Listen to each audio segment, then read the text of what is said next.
Bonjour, aujourd'hui on va voir le deuxième groupe des thalophytes qui est les champignons, on les appelle aussi les mycophytes ou les fungi. Donc les champignons, dans la première classification de Linné, étaient classés parmi le règne végétal. Après, Whittaker les a classés dans un règne à part et actuellement dans la classification phylogénétique, les champignons sont classés dans le grand domaine des eucaryotes.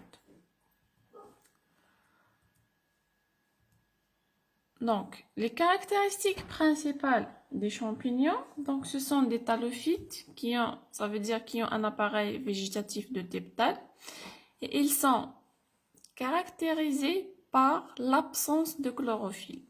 Donc, ce sont des organismes qui sont hétérotrophes vis-à-vis du carbone. Et les champignons, ce sont des organismes cryptogames, ça veut dire qu'ils ont des organes reproducteurs qui sont cachés.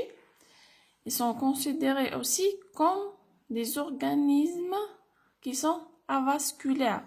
Ça veut dire qu'ils ne possèdent pas de tissu conducteur.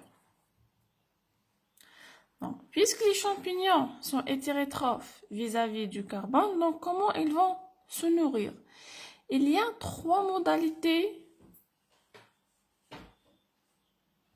qui sont, donc on peut trouver des champignons qui sont saprophytes. Ça veut dire quoi saprophyte? Ça veut dire les champignons qui se nourrissent à partir de substances organiques qui sont mortes, telles que les débris des feuilles, les bois morts, etc.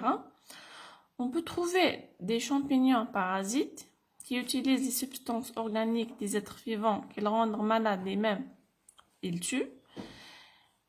La dernière modalité, donc on trouve les champignons symbiotes. Donc ce sont les champignons qui vivent en symbiose avec d'autres êtres vivants. On peut trouver les lichens et on peut trouver les mycorhizes. Donc une symbiose, c'est une relation réciproque entre deux organismes. Chaque organisme va tirer profit de l'autre. Donc, on va voir la morphologie générale des champignons. On a dit que ce sont des thalophytes, ça veut dire qu'ils ont un appareil végétatif de type thale, qui peut être unicellulaire dans le cas de certaines levures, et dans la plupart des cas, le thale est pluricellulaire. Donc le thale chez les champignons, on l'appelle un mycélium. Le mycélium, comme vous voyez ici, il peut être siphonné. Ça veut dire quoi siphonné? Ça veut dire qu'il est vide à l'intérieur. Il n'y a pas de cloison qui sépare les noyaux. C'est comme un tuyau.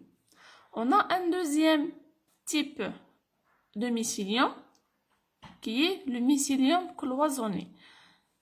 Donc, c'est ce qui est à droite, ça veut dire que les noyaux sont séparés par des cloisons. De ce fait, on peut distinguer les champignons qu'on appelle les septomycètes qui ont un mycélium septé et les siphonomycètes qui ont un mycélium siphonné, ça veut dire qu'il n'est pas cloisonné.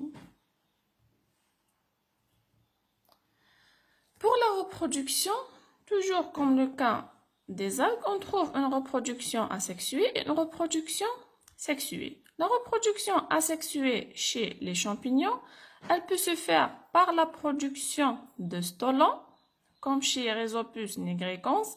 Un stolon, c'est quoi? Un stolon, c'est un organe. C'est un organe qui permet la reproduction végétative. Et un deuxième type de reproduction asexuée chez les champignons, c'est par les spores mitotiques. Ces spores mitotiques, elles peuvent être soit exogènes, donc on les appelle des conidies, ou endogènes, ce sont des endospores. Donc ici, on a les deux types de spores. À gauche, on a les endospores, donc qui sont produites à l'intérieur d'un sac qu'on appelle le sporocyste. Et les spores exogènes, ça veut dire elles sont produites à l'extérieur du sac, donc ce sont des spores exogènes qu'on appelle les conidies.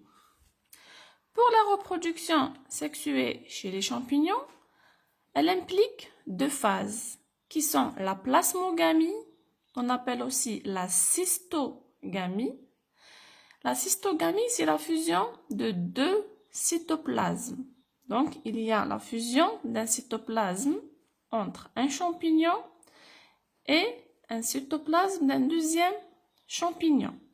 Donc, dans la plasmogamie, il n'y a pas la fusion des noyaux, il y a uniquement fusion des cytoplasmes.